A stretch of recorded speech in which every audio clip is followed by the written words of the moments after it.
Okay, here we go. Of course, I'm still finding stuff that details stuff that I thought I had, but I missed. So there's a bunch of, this is an update for my Zoia patch Modulooper. I found a bunch of stuff in the background that had to be fixed.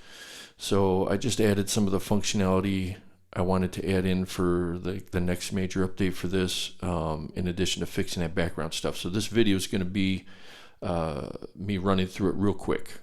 So the basic functionality is the same, but I've added some in, and I've added some features which I think make it sound really great. So because there's long looping going on here, I'm going to mute my microphone and start a background loop so it can evolve while I'm talking.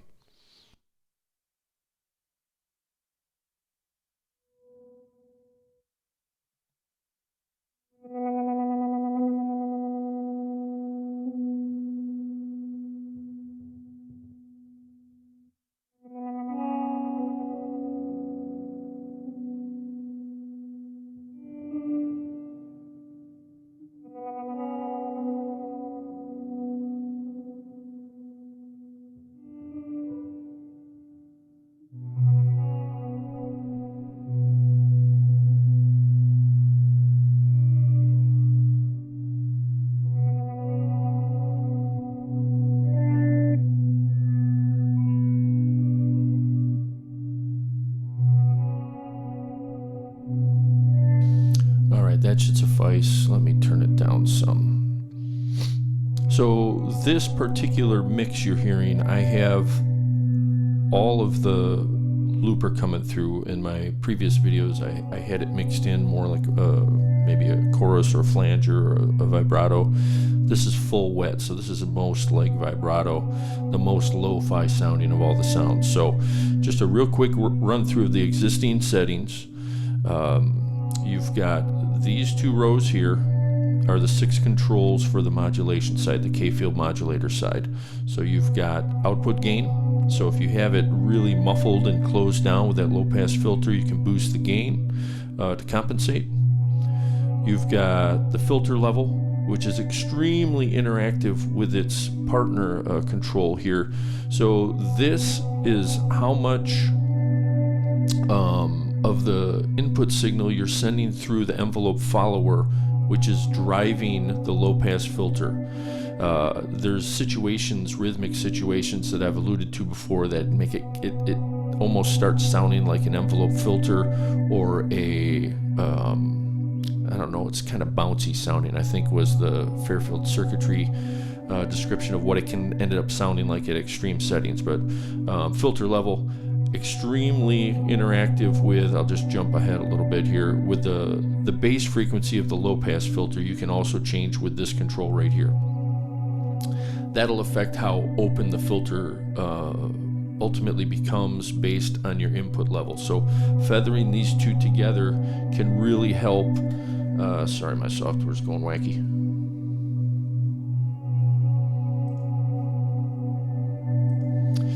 So it can really help balance how much that filter opens versus how often it opens, just between these two. These are extremely interactive when it comes to the K-field modulation side, okay?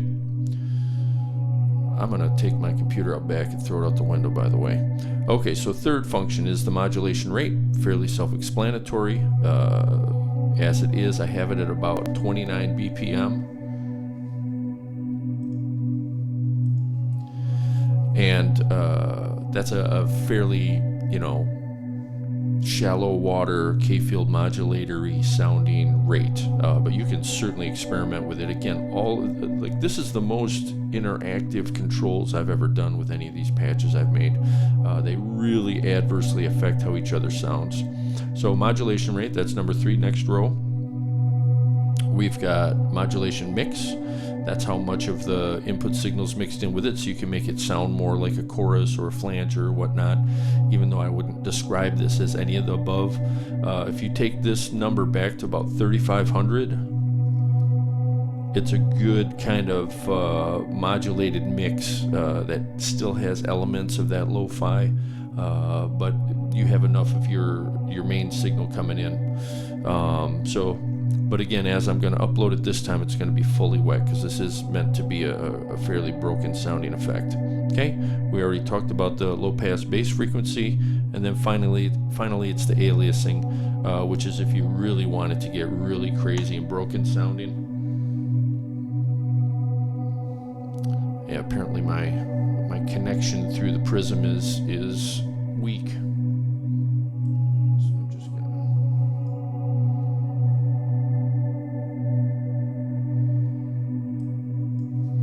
Oh, it's like an ice pick in the forehead, man. So hopefully we still have connection here.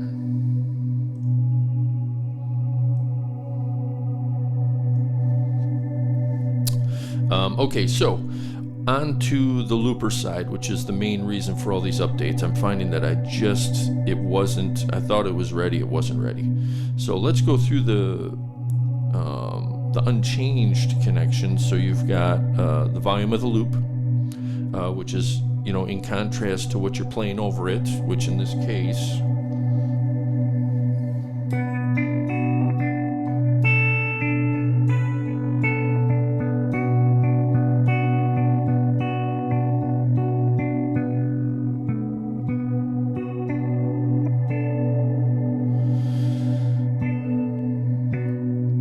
thankfully I'm not doing too much on the screen because it's just struggling right now. Okay, so that's loop volume. So if you're playing a lead over this wash I have developing in the background, or any other particular situation where you might want to change that, there's your option for it. All right, next we've got how many loop repeats. So as it is right now, it's at its maximum, which means this loop that I created will just go on forever. There's probably a point at which it gets unintelligible, but if you have it on that long, it's probably irrelevant that but if you want it to fade out so you can feed information into it as you're fading out, you know, that sound on sound kind of thing, you can do it with that particular control. Next one is the delay length, and this is one of the things I had to fix. So for whatever reason, I don't know why, I had 3 of the delay lines set to their maximum, which means that this control wasn't modifying them when you adjusted it. And I changed some stuff internally too, so it doesn't sound like squiggle-rama when you turn the knob. You just get some clicks and things. Here, I'll do a couple little moves here. Hear the little clicks when you move it. It's not desirable, but I'm not smart enough to fix it, so there you go. I just introduced a couple clicks into the loop, which are going to multiply. But in any case, that's how you can change your delay length. So the other thing that I did that I think is extremely cool with this delay, with the 4 delays that are going on here. So you have an 8-second delay and a 16-second delay on each side. So one of each on the left, one of each on the right. But what I did between the 8-second delays is I put about 18.5 seconds of delay between them, which should in effect create kind of a Haas effect between those delays, and that's what we're hearing now. And then the 16-second delays, I created another 18.5 millisecond delay between the two, again creating a Haas effect between the two short delays and the 2 long delays, which should give it much more dimension. Right now we're only hearing, there's no reverb on, there's no other effects.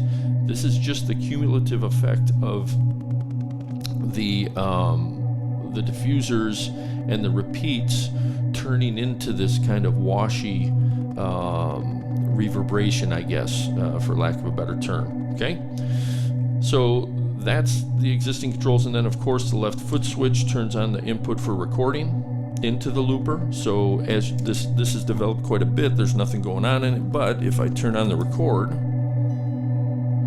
I can introduce new notes.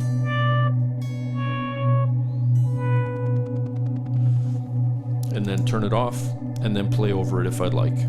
So here come those notes, and they will now start cycling through the 8-second left and right, the 16-second left and right delays, with that little bit of Haas effect between them to create some space. The next button over, it will be on by default, which means it will not erase, but if you hit that button, it'll break the cycle of these and ultimately erase all the loop that's in there. So that's, instead of turning the repeats down, you have a quick way of getting rid of it. So here, let's just do that for now. So I hit the erase. Again, if you have a delay or something after it, obviously it's not going to stop abruptly like this, right?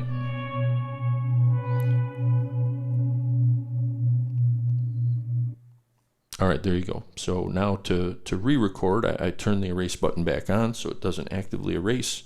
And then I hit the left foot switch and give it some more info. So let's just go E major this time.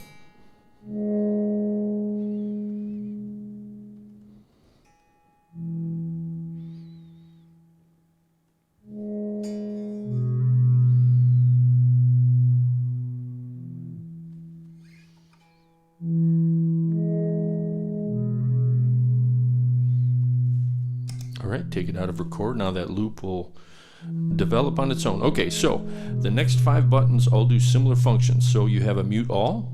So if you're, trying to dial in the modulation, but you have a loop going the way you like it, boom, you can just mute it, which is pretty cool. And then I also created mute switches for all of the delays. So if you want, say, the 16-second on the right and the 8-second on the left, you can do that. Or if you just want to hear what one of the delays are doing while trying to adjust the delay length, you can do that as well. Or if you just want to hear the 8-second delays, or to hear both 16-second delays, or, and of course, all of them, and then mute all if you need to. So there you go. There's the quick update. My goodness, I really hope that I found all of the broken connections and functionality bugs in this. I do have a couple of other ideas of things I want to do with this. For instance, it might be cool, instead of just muting these, to create it so you can record different inputs for each delay line independently. And I do have some processor left in here, so maybe that'll be an update 0.5, but this is update 0.4. As soon as I verify this video wasn't a train wreck because of this prism lens I'm trying to use with my phone, this is going to be uploaded on patch storage shortly. And today is May 17th at about 11 a.m. So by noon Eastern, this version 0.4 should be available on patch storage. So there you go. This has been a lot of fun messing with this, but man, I tell you, doing all of this on one little tiny screen, it'll wear you down. So in any case, until next time.